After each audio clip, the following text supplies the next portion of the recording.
نشأنا تراخصيب نكو حبدحان متصخم لو ما عن تزرعكم فيلمي بيك ستانزويل بتاع مسحاب فيلمي كم تفوتي وصل زي تراتر لايكنا سبسكرايب غيركم جمرو سنة يصانحيت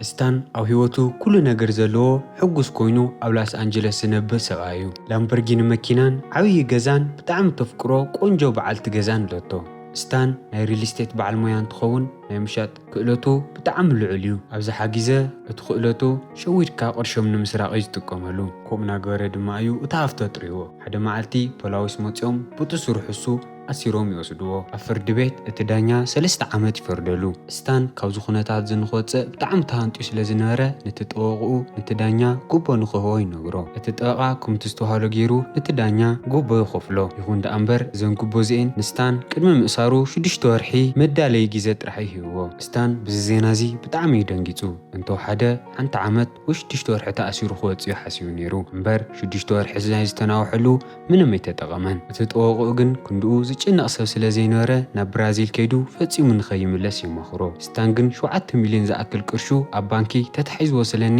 ሃብቱ ኸስር አይደለን ስታን እዘን 6 ወርሒ እናተጨነቐን እናፈርሕን ዘይክሕልፈን ካሊ መማረጽ የብሉን ካብታ መዓልቲ ሳንድሓር ኩሉ ነገር ፈጢኑ ክገብሩ ይጅምር ንሚንዲ ሒዝዋ ናብ ክባር ምግብ ቤት ከይዱ እዚ ስጋዚ ኣብ እስሬት የረኾን ኢሉ ምብላዕ ይጅምር እናበልዑን ከለው ሚንዲ ናብ እስሬት ምስከድካ በይነይ ንኸይከውን ኣጥንሰንሞ ቆልዑት ክወለድ ኢላ ንስታን ተሓቶ استان ግን እቲ ዜና ምሰምዐ ባይ እዚ ጭካናዩ ካብ እስሬት ምስ ወጻኹ እትቆልዓ እንታይ ክንገብሮ ንመንግስቲ ክንድርየሉ ክትወልድማ ይልክን ኢሉ ይምልሰላ ሚንዲ ባዕልና ዋላ ንዕቤላ ክትምልሰሉን ከላ ባዕልና ምዕባይ ማ ይንኽእሎን ቆልዑት ምዕባይ ብጣዕሚ መድከምን መቸገርን እዩ ካብ ኩሉ ንስኺ ብጭንቂን መከራን ድኻምን ክትኣርጊ ክትሓምቂ ክብደት ክትውስኺ ኢኺ ካብ ኩሉ ከዓ ኣነ ክሞኔ ክጅመረ ኣብ ደገውን ካልኦት ተጓላት ምርኣይ ክጅመረ ኢሉ ምስ ፈራርሓ እናኸይድ ኮርያ ሓዲጋቶ ትኸይድ ስታን ካብ ወፂኡ ብመኪንኡ ገይሩ ኣብ ሓደ ባር ከይዱ ምስታይ ይጅመር ኣብኡ ኮፍ ኢሉ እናሰተየን ከሎ ብጎኑ ሓደ ናይ እስሬት ውቃጦ ዘለዎ ሰብኣይ ይርኢ ስታን ንትወዲ $100 ክኸፍለካ ብዛዕባ እስሬት ዘሎ ኩነታት ክዳልየሉ ዘለና ነገራትን ምኽራሃውን ኢሉ ይነግሮ እትወዲ ድማ ኣብ እስሬት ምንም ኣይግደሱልካን ኢሉ ምግላጽ ይጅምር እንድሕር ደኣ ንኦም ዘይለኸፍክያም በዓልቲ ናዓልትኻ ዋላ ተቃተል ክሳብ ካሃድሙ ዘይመከሩ እቶም ጋርድታት ምንም ኣይመስሎምን ኢሉ ንስታን የደንግጾ ቅጽል ኣቢሉ ኣነ ኣብ እስሬት ንስኻ ተጸንሐኒ ተማም ገይረ ክጫወተልካ ነይረ ክትረአን ከለኻ ድኹምን ምሽክንን ኢኻ ኒኻ ኣብኡ ዋላ ሓንቲ ወርሒ ትጸንሐን ኢሉ ደጊሙ የፍርሖ ዝኹሉ ዝለካለኹ መከራ ክገጥመካ እንድሕር ደኣ ዘይደሊ ኮይንካ ዘፍርሕ ውቃጦ ክትውቀጥ እየ ዝመኽረካ ኢሉ ንስታን ይነግሮ ስታን ድማ ውቃጦማ ልህን ኢሉ ኢዱ ቅልዕ ቢሉ የርእየሎ ናይ ኣዲኡ ስእሊ ኣብ ቁልዕነቱ ተወቂጥዋ ነበረት እያ ክንድኡ ናይ ክትጠቕሞን ስለ ዝኾነ ስታን ካብ ዝኾነታት መውፅኢት ካልአይቲ መንገዱ ናብ ሓንቲ ጋንግ ምእታ እዩ ኣብኡ ዘለዉ ጋንግታት ዓለይት ፈለይትን ናዚያውያን ሜክሲካውያን ጸለምቲ ኣሜሪካውያንን እዮም ግንስታን ሕዝውን ናብቶም ጋንግታት ሶም ንኸኣቲ ምንም መስፈርት የማልአን ስለ ዝኾነ ናብቲ እስሬት ከኣትን ከሎ ኣብቲ ናይ መጀመርያ መዓልቲ ንሓደ ሰብ ክቐትል ነዎ ማለት እዩ ከምኡ ተገይሩ ጥራሕ እዩ እቶም ካልኦት እሱራት ክኽበርን ክፍራሕን ዝኽእል ብጽባሒቱ ንግሆ ሃንጎኦቨር ሒዝዎ ካብ ዓራቱ ሚንዲ ነቕኒቓቶ ይትስእ እቲ ዝሕለፎ ቅንያት ሕልሚ መሲልዎ ንሚንዲ ኣብ ሕልመይ ናብ እስሬት ክኸይድ እየ ነይረ ለካ ዝኹሉ ሕልሚ እዩ ነይሩ ተመስገንካ ፈጣሪ ኢሉ ተዛሪቡ ከይወድአ ሚንዲ እሱማ ሓቂ እዩ ድሕሪ 6 ወርሒ ናብ እስሬት ክትከድ ከም ሰለቶ መሊሱ ምብካይን ምጭናቕን ይጅምር ሞራሉ ንምልዓዓል ግን ስታን ኩሉ ግዜ ካብ ፀገሙ ንምውፃእ መንገዲ ከም ዘይስእንን ተስፋ ዘይቆርጽ ወዲ ምዃኑን ተዘክሮ በዚ ሞራሉ ተለዓዒሉ ድማ ስታን ኣብዞን 6 ወርሒ እዚአን ሓያልን ጠንካራን መፍርሕን ሰብኣይ ከም ዝቕየር ንነውሱ ቃሊዓቲ ሽዑ ድማ ስፖርት ምስራሕ ይጅምር ናብ ሓደ ዳውቃጢ ኸይዱ ኣብ ማዕኮሩ ዘፍርሕን ንምርኣዩ ብጣዕሚ ዘሰቅቕን ውቃጦ ንኽውቅጥዎ ይሓቶም ናይ ምክላስ ዓቕሙ ዝለዓለን ዝበለጸን ንምግባር ድማ ናይ ካራቴ ክላስ ይኣቲ እቲ ክላስ ግን ምስቶም ቆልዑት ይመሃሮ ስለ ዝነበረ ብጣዕሚ ተሰላችኒ እቲ ሰልጣኒ ንምንታይ ስነ ስርዓት ጌርካ ዘይስልጥን ክብሎም ከሎ ዘምፀኻዮ ተምሃራይ ክቕጥቅጦ ይኽእል እየ ካልእ የድልየንን እቲ ሓደገኛ ፓርታት ተላምደን ምስ በሎ ምስ ሓደ ቆልዓ የጋጥሞ ስታን ተናዲዱ ነቲ ቆልዓ ክቕጥቅጦ ምስ በለ እቲ ሰልጣኒ ንስታን ካፍቲ መሰልጠኒ የባርሮ ኣብዚ ድማ እዩ ነቲ ዓብዪ ማስተር ዝረኽቦ እቲ ማስተር ብሓንቲ ቦክሲ ነቲ መንደቕ ኣቕልሎ ቢሉ እናሰወሮ ምስ ረአየ ስታን ብጣዕሚ ይግረም ኣብ ውሽጢ 6 ወርሒ ነብስኻ ናይ ምክልኻል ቴክኒክ ንኽምሃር ናይ መጨረሻ ተስፍኡ እሱ ስለ ዝኾነ ስታን ናብ ገዝኡ ሒዝዎ ይኸይድ ሚንዲ ብጣዕሚ ዋላ ትረበሽ እቲ ማስተር ምስ ስታን ኣብቲ ዓብዪ ገዛ ምንባር ይጅምር። ኣብቲ ናይ መጀመርያ ናይ ስልጠና መዓልቱ ንግሆ ሰዓት 11 እቲ ማስተር ናይ እንስሳ ሳንባ ሒዙ መፂኡ ንስታን የተስኦ እንካብ ላዒሉ ድማ ናብ ስልጠና ይጀምሮ። ንቁርሱ ድማ እቲ ማስተር ንሚንዲ ናይ መልሓስ ፈረስ ካልኦት ቅንጥብጣብ ስጋን ጅንጅብልን ካልኦት ዘጽልኡ ነገራትን ተሓዋዊሶም ከም ቁርሱ ንኽሰትዮም ይነግሮ። ናይ ማስተር ናይ ሰላጠና መንገዲ ብጣዕሚ ዝተፈለዩን ብጣዕሚ ከበድትን እዮም። ሓደ መዓልቲ ብሓዊ ዝነደደ ዕንጨይቲ ገይሩ ንስታን ከውዱ ናቆጥቆጦ ይውዕል። ሓደ መዓልቲ ድማ ብቆርበቱ አንጠልጥልዎ ይውዕል። እዚ ኩሉ ቃንዛ ዘይስምዖ ሰብኣይ ንምግባር እዩ። ሕማቕ ምግቢ ንኽላመድ ድማ ንጎ ጥንቅርዒት ተመን ካልኦት ዝተመሳሰሉ ነገራት የውልዖ ነይሩ። እቲ ማስተር ኣብቲ ገዛ ኩሉ ግዜ ሽጋራ ይሰቲ ስለ ዝነበረ ሚንዲ ብጣዕሚ ተረቢሻ ንስታን ካብቲ ገዛ ንኸባርሮ ተሓቶ። ንምሸቱ ድማ ስታን እናጎየ ንሚንዲ ኣልዒሉ ዘረፍቲ ኣትዮም ናብ ገዛ ማዕፆን መስኮቱን ኩሉ ሰባቢሮሞ ንዓኹውን ክቐትልኹ እዮም እንታይ ኢና ንገብሮ ኢሉ ከምቲ ድንግፅ ይገብራ። ለካ ዝኩሉ ዝገብርሎ ኣብቲ እስር ምስ ከደ እንታይ ከም ዝስምዖ ንኽትፈልጥ ኢሉ እዩ። ናይ ሓቂ ዘረፍቲ ከም ዘይኣተዮ ምስ ነገራ ንግሆ ተናዲዳ ሓዲጋቶ ካብቲ ገዛ ትኸይድ። እቲ ማስተር ግን ክልተ ሰብኡት ኣብ ገዛ ከይተረበሽና ንስልጥን ኢሉ ብጣዕሚ እዩ ተሓጒሱኒ። እቲ 5 ወርሒ ሙሉእ ስታን ምንም ከይዕረፈ በቲ ማስተር ይስልጥን። ኣብ መጨረሻኡ ድማ ንማስተር ኣብ ግጥም ርግሒት ክምልሰሉ ዓቕሚ ይህልዮ። ንናይ መጨረሻ ፈተንኡ ድማ ነቲ ቅድሚ ሕጂ ዘባረሮ ናይ ካራቴ መሰልጠኒ ክገጥሞ ይኸይድ። ስታን ነቲ ካራቴ ማስተር ምንም ከይተጨነቐ ስለ ዝሰዓሮ ፈተንኡ ወዲእኒ። ነብሱ ንምክልኻል ብቑዕን ጠንካራን ሰብ ድማ ኮይኑኒ። እቲ ናይ እስሬት መዓልቱ ምስ ኣኸለ እቲ ማስተርና እቲ ጠወቕኡ ናብቲ ፍርዲ ቤት ይወስድዎ። ሚንዲ እውን ተሓቢኣ እናኸየት ስታን ንመጨረሻ ግዜ ትሪኦ። ስታን ኣብ መኪና ተሰቂሉ ናብቲ እስር ቤት እናተጓዓዘ እንከሎ ሓደ ኮፍ ዝበለ ግብዳ ወዲ ክላኸፎ ይጅምር። ስታን ግን ቀልዲ ዝፈቱ ቀሊል ወዲ ከም ዘይኮነ ብደንብ ገይሩ የምህሮ። ኣብቲ እስር ቤት ምስ ኣተዩ ሓላፍቲ እስር ቤት ዝኾነ ወርድ ይቕበሎም። ኣብኡ ደው ቢሉ ድማ ንዞም ጋርድታት ጥራይ ምንም ኣይትበልዎም እምበር በዓልትን መዓልትኹም ድላይኩም ክትገብሩ ይፍቀዱ ይብሎም። ናብቲ እስር ቤት ኣትዩ እናተፈተሹ እንከለዉ እቶም ጋርድታት ንስታን ክፍትሽዎ ብድሕሪቱ ደው ምስ በሉ እቶም ማዕኮሩ ዝተወቀጡ ቃጠሪኦም ይድንግፁ። እቲ ፍተሻ ተወዲኡ ናብቲ መእሰሪ ክፍሉ ምስ ኣተየ ኣብኡ ላሪ ዝበሃል መቓምእቱ ይጸንሖ። ስታን ሓይሉ ንምርኣይ ንላሪ ካብቲ ላዕለዋይ ዓራት ወሪዱ ናብ ታሕቲ ንኽወርድ ይነግሮ። ቀትሪ ክናፈሱ ናብ ደገ ምስ ወፁ ላሪ ብዛዕባ እቲ እስር ቤትን እቶም እሱራትን ከፋልጦ ይጅምር። ኣብቲ እስር ቤት ካብ ዝርከቡ ቀዳሞት ጋንግ እቶም ጸለምቲ እዮም። ድሕሪኦም እቶም ሜክሲካውያን ምበልሳሳይ ናዚ እዮም። እቶም ናይ መጨረሻ ድማ ክሳብ ትመውት እናተዛረቡ ዘጽምሙኻ ሳይንቲስታት እዮም። ነዞም ኩሎም ጋንግታት ንጉስ ግን እቲ ሓደገኛን እቲ ገጅፍን ሬመንድ እዩ። ሬመንድ ንሓደ ሓድሽ እሱር እናፈራርሐን እናቐጥቀጠን እንከሎ ስታን ብድሕሪቱ ይመጾ። ሓይሉ ንምርኣይ ድማ ንኩሎም ቶም እሱራት ናብቲ ዘለዎ ፀዊዑ ንባእሲ ይጽውዖ። እቲ ባእሲ ምስ ተጀመረ ስታን ምንም ከይተጨነቐ ንሬመንድ ክሳብ ዝበኪ ይቕጥቅጦ። ብብቕዓቱ ብጣዕሚ ዝተገረመ ፓተርሰን ዝበሃል ናይ ናዚ መራሒ ናብ ጋንጎም ንኽቀላቐል ንስታን ይዕድሞ።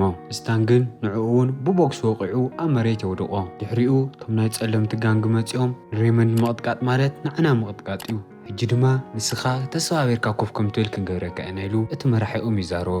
ስታን ባእሲ ከም ዘይደልን ሓያል ሰብ ምዃኑ ስለ ዘርአየ ክቁጠቦ ከም ዝግባእን ይነግሮም። ሰምዕዎ ስለ ዘይከኣሉ ግን ብሓንቲ ቦክስ ወቂዑ መራሕቶም ጸለምቲ ጋንግ ኩሉ ስናኑ ከም ዝረግፍ ይገብሮ። እቶም ጋርድታት ኣብ ቢሮኦም ኮይኖም እዚ ባእስን ቅልስን ብጣዕሚ እዩ ደስ ይብሎምኒ ኣማዕድዮም ድማ ይርእዩ ኣለዉ። እቲ ባእሲ ምስ ተወድአ ስታን ኣብቲ እስር ቤት ሓያል ሰብን ብጣዕሚ ተፈራሕን ይኸውን። ኣብ ዝኸደ ድማ ቦታ ክገድፍሉን ከም ኣልፋ ክሪእዎን ይጅምሩ። ቢግ ስታን ዝብል ናይ ዓበይትን ናይ ክብርን ሽም ድማ ይህብዎ። ኣብ ምሳሕ ሰዓት ሮቢ ዝተባሃለ ሓድሽ እስረኛ ናብ ስታን ቅርብ ኢሉ አንቶ ስለ ዘድሓንካኒ ብጣዕሚ እየ ዘመስግን ኢሉ ይነግሮ። ስታን ግን ንዓኻ ኢለ ምንም ዝገበርክዎ ነገር የብለይን ዝቆጥቆጥክዎም ንዓለ ኢለየ ኢሉ ንሮቢ ካብቲ ቦታ ንኽርሕቕ ይነግሮ። ድሕሪ ምሳሕ እቲ ዋና ኣዛዚ ወርድ ኣብ ቢሮኡ ንስታን ይጽውዖ። ወርድ ንስታን ናብዚ እስር ቤት እዚ ኮነ ኢሉ ከም ዘምጽኦ ይረድኦ።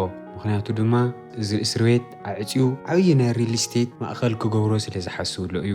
ንስታን ናብዚ ዘምጸሉ ምክንያት እዚ ናይ ሪል ስቴት በዓል ሞያ ስለ ዝኾነ እቲ ቦታ ሰሓብን ዘዋፅእን ንምግባር ክእለቱ ንኸካፍሎ እዩ። እንድሕር ዳኣ ሓጊዝዎ ድማ ካብዚ እስር ቤት ምንም ከይደንጎዮ ከም ዘውፅኦ ንስታን ይነግሮ።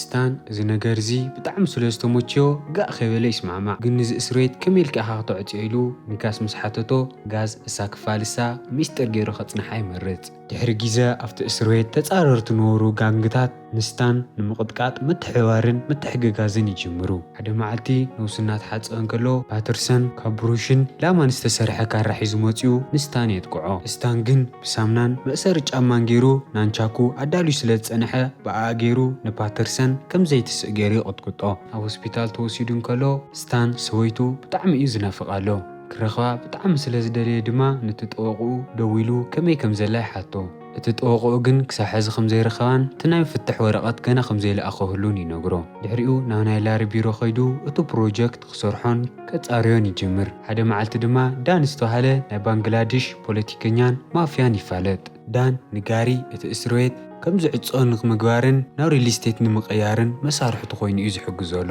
ክልቲኦም እቶም እሱራት በዓልቲ ንባዕልቶም ከም ዝቃተሉ ብምግባር እቲ እስር ቤት ከም ዝዕጽዎ እናተማኸሩ ድማ ስታን ይሰምዖም እቶም ናይ ተኸታተልቲ ቦርድ ናብቲ እስር ቤት ክርእይዎ ምስ መፁ እቶም እሱራት ክነባእሶም ኢና ሓደ ጋርድ ተኪሱ ንሓደ እሱር ምስ ቀተለ እቶም ቦርድ ከም ዝዕጾ ክገብርዎ እዮም ዝእስር ቤት ሽዑ ናብ ሪል ስቴትና ክንኣቲ ኢና ኢሎም ክማኸሩ እንከለዉ ስታን ብደንቢ ገይሩ ይሰምዖም ስታን እዞም እሱራት እዚኦም ዋላ ቆትልዎ ይድለዩ ዳ እምበር ሕዚ እሱ ስለ ዝኾነ ዋና መራሕፍቲ እስር ቤት ሓላፍነት ዝወስደሎም ኮይኑ ተሰሚዕዎ ስለ ዝሓዘነሎም ድማ ባእሲ ንኽገድፉን ፀባዮም ንኸስተኻኸሉን ኣኼባ ፀዊዑ ኩሉ ዝጫወትዎ ጌማትን ሕማቕ ፊልምታትን ይጉሕፎ ፅኒሕ ኢሉ ድማ ኣብዚ እስር ቤት እዚ ሓደ ንሓደ እንድሕር ደኣ በዲሉ ንዓዩ ዝነግረን እምበር ባዕሉ ምንም ክገብር ኣይኽእልን ዝተባኣሰ ከዓ ወይልኡ ቅፅዓቱ ካብኣይ ዝኸውን ኢሉ የፈራርሖም ኣብ ምሳሕ ሰዓት ሮቢ ምስ ካልኦት ዝቕጥቀጡ ዝነበሩ እሱራት መፂኦም ንስታን እቲ ሕግታት ስለ ዝገበርካ ብጣዕሚ ኢና ነመስግን ከማና ተበዳሊ ኣብዚ እስር ቤት ኣይነበረን ኢሎም ይነግርዎ ስታን ንባዕሊ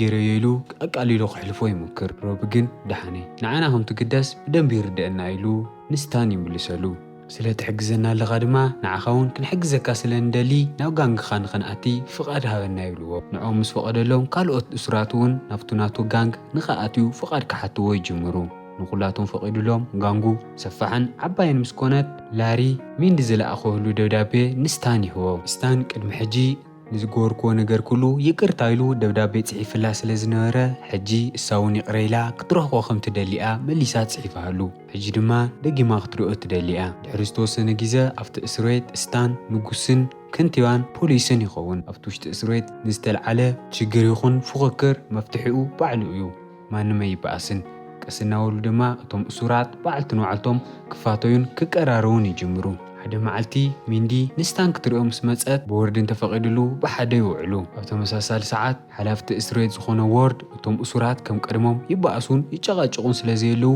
ፕላኑ ኩሉ እዩ ዝፈርሰሎ ንምንታይ ከም ዝኾኑ ከም ዘሎ ክሓትት እንከሎ እቶም ጋርድታት ስታን ንኸይበኣሱን ንኸይዋቕዑን ስለ ዘገድዶም ምስ በሎ ንስታን ካብ ሰወይቱ ተመንጢሉ ናብቲ ቢሮ ንኽመፅእ ይገብሮ ወርድ ኣብቲ ቢሮኡ ፀዊዑ ንስታን እንድሕር ደኣ እዚ ፕላን እዚ ዘይተስማዕሚዕካሉን ክተባላሽው ተፈቲንካን ዳን ከም ዝቐትለካ ርግፀኛ ኾኑ ኢሉ የፈራርሖ ትኻብኡ ዝገደደ ነገር ግን ካብዚ እስር ቤት እዚ ፈፂምካይ ክትወፅን 3 ዓመት ድማ ከምታ ዝተፈረደትካ ክትሕልፋ ኢኻ ይብሎ ብፅባሒቱ ስታን ናብ ጠወቕኡ ደው ኢሉ እንታይ ተገበርኩ ይሕሽሉ ይሓቶ እቲ ጠወቕኡ ግን ወርድን ሓያል ሰብ ስለ ዝኾነ እሱ ዝብለካ ምስማዕ ይዝሕሸካ ኢሉ ይነግሮ እዚ ምስ በሎ ስታን ናብቶም እሱራት ተመሊሱ ድሕሪ ሕጂ ናትኩም ሓላፍነት ዋላ ሓንቲ ኣይወስድን ከምቲ ቅድሚ ምምፅአይ ነበርኩሞ እውን ክትኮኑ ትኽእሉ ኢኹም ይብሎም ምንም ከይደንጎዩ እቶም እሱራት ሽዑ ንሽዑ ምበኣስን ምውቃዕን ይጅምሩ ኣብ ምሳሕ ሰዓት ሮቢ ናብ ስታን ብያትኡ ሒዙ ይመፅእ ስታን ግን ንኸይቐርዎን ክፀልእዎን ስለ ዝደለየ ብያትኡ ደርብዩ ካብኡ ንኽርሕቕ ይነግሮ ላሪ ብዚ ተግባር እዚ ብጣዕሚ ሓሪቑ ተሲኡ ካብዚ ንላዕሊ ፅበየልካ ነይረ ኢሉ ንስታን ሓዲግዎ ኸይድ ናበለ ስታን ብኢዱ ሒዙ ፅባሕ ቀትሪ ናፍቲ ፋዱስ ምንፋስ ከይትወፅእ ኢኻ ኢሉ ይነግሮ ላሪ እዚ ምስ በሎ ስታን እዚ ኩሉ ዝገብርሎ ተገዲዱ ምዃኑን ገለ ሽጣራ ከም ዘላን ምጥርጣር ይጅምር ከይዱ ንኹሎም ቶም እሱራትን ጋንግታትን ስለ ዝነገሮም ድማ ነታ ሰዓትሳ ምድላይ ይጅምሩ እቶም ጋርድታት ነቶም እሱራት ክዋቕዑሉን ክቃተሉሉን ሓጫዊን ተንዲኖ በላሕቲ ነገራት እናቐበልዎም እንከለዉ ስታን ከምቲ ቦርድ ቃር ዝኣተየሉ ኣብ 6 ወርሒ ጥራይ ንኽፍታሕ እቶም ቦርድ ፀባዩ ካብ ዕሪኻ ዶ ኢሎም ክሓትዎ ናብ ኣኼባ ይፅውዕዎ ስታን ኣብቲ ኣኼባ እንከሎ ወርድ ነቶም እስር ቤት ክከታተሉ ዝመፁ ቦርድ እቲ እስር ቤት የገውንዮም እቶም እሱራት ኣብ ዕረፍቲ ሰዓቶም ከም ዝቃተሉን ከም ዝበኣሱን ገይሩ ድማ ፕላኑ ክውድእ እዩ ሓሲብኒ ኣብዛሓ ግዜ እቶም እሱራት ኣፋዱስ ስለ ዝኾኑ ዝበኣሱ እታ ሰዓትሳ ተጠቒሙ ነቶም ዝግውንዩ ዝመፁ ቦርድ እውን ኣብታ ሰዓትሳ ናብቲ መናፈሻ ከውፅኦም እዩ ሓሲብኒ ስታን ነቶም እስራት ብጣዕሚ ሓዚኑሎም ተመሊሱ ከድሕኖም ስለ ዝደልየ ድማ ነቶም ነፃ ክሰድዎ ኣብ ኣኼባ ኣኪቦም ዝነበሩ ቦርድ ሕማቕ ፀርፍን መልስን ክህቦም ይጅምር። ከፍቲ ኣኼባ ኩርዮም ምስ ኣባርርዎ ነቶም ካልኦት እስራት ከድሕን እናጎየ ይኸይድ። ገና ናብኡ ከይበፅሐ ግን እቲ ዳን ዝበሃል ሓያል ተጋጣሚ ኣብ መንገዱ ይፀንሖ። ለካ ንዳን እውን ንስታን ዘሰልጠነ ማስተሩ ይሰልጢንዎ። እቲ ባእሲ ክጅምሩ ከለዉ ድማ ክልቲኦም ተመጣጣኒ ዓቕሚ ስለ ዝነበሮም እናተዋእሱ ንደቃይቕ ይፀንሑ። ኣብ ውሽጢ ደቃይቕ ዳን ንስታን ዋላ የውድቆ ዳኣ እምበር ስታን ድሌቱን ሓቡኡን ዝለዓለ ስለ ዝነበረ ብሓንቲ ውቅዒት ንዳን ወድቆ። ኣብ ተመሳሳሊ ሰዓት እቶም ኣብ ደገ ዘለዉ እሱራት ንኽበኣሱ ተዳልዮም እናተፎኻኸሩ ናፍቲ ሜዳ ይእከቡ ኣለዉ። እቶም ጋርድታት ክትኩሱን ክቐትልዎም እናተዳልዮም ከለዉ ሃንደበት ሙዚቃ ብምውላዕ ብናይ ሜክሲኮ ደርፊ ምስዕሳዕ ይጅምሩ። እቶም ቦርድ ብዝሪእዎ ነበሩ ነገር ብጣዕሚ ስለ ዝተሓጎሱ ቦርድ ተናዲዱ ነቲ ጋርድ መሳርሒ መንጢሉ ኣውቶማቲክ ይትኩስ። እቶም ቦርድ እዚ ምስ ረአዩ ኣብ ክንዲ ትብእስሬት ምዕጻይ ንወርዲ ከባርርዎ ይመርፁ። ወርድ ናይ መጨረሻ ሰዓት ዋላ ትኹን ደኣ እምበር ክጠፍእ እንከሎ ንስታን እውን ሒዝዎ ክጠፍእ ስለ ዝደለየ ክትኩሰሉ እናተዳለየ እንከሎ ሚንዲ መፅያ ንወርድ ወቂዓ ተውድቆ። ልካ እዚ 6 ወርሒ እዚ ሚንዲ ምስ ማስተርያ እናሰልጠነት ተሕሊፋቶ። ንሕዚ ነገራት ከምዚ ኢሎም ይውድኡ። ድሕሪ 3 ዓመት ስታን ናይ እስር ቤት ፃንሑ ተወዲኡ ነቶም መተኣስርቱ እናተሰናበቶም ንርኢ። እቶም ኣብኡ 3 ዓመት ምስኡ ዘሕለፉ እሱራት እናመፀ ንኽሪኦም እናሓተትዎን እናተሰናበትዎን እንከለዉ ፓተርሰን ናይ ስታን ገጽ ኣብ ከውዱ ተወቂጥዎ ይጸንሕ። ስታን ንዖም እናተሰናበተ ናብቲ ኣፍ ደገ ምስ ከደ ሚንዲ ኣብቲ ኣፍ ደገ ጸኒሓ ትቕበሎ። እቲ ማስተርን እታ 3 ዓመት ዝገበረት ጓሉን ኣብ መኪና እናተጸበይዎ ይጸንሑ። እዚ ፊልሚ ፈቲኹምዎ ክትኮኑ ተስፋ ይገብር። ሓደሽቲ ኮይንኩም ሳብስክራይብ፣ እዚ ቪድዮ ድማ ላይክ ኢልኩም ሕለፉ። ደጊምና ክሳብ ንራኸብ ሰናይ ጻንሒት።